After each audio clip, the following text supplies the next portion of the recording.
how to forward emails in cpanel to Gmail account. So let's get started with the First, log into your cpanel using the login details provided by your hosting company. When we log into cpanel, this is the cpanel dashboard we see. Now click on the Forwarders option under the Email section. This will open the Email Forwarders page. Here, click on the Add Forwarder button. Now, in the Address to Forward field, type the username of the email account that you want to forward.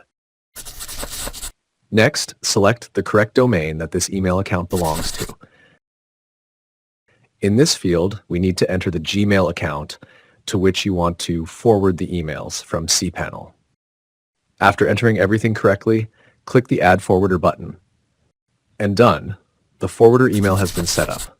All emails received in this email account will be sent to this Gmail account. You can see the forwarder is added, mail from email account will be sent to Gmail account. If you found this tutorial helpful, please subscribe to the channel. Also, don't forget to like, share, and comment on the video.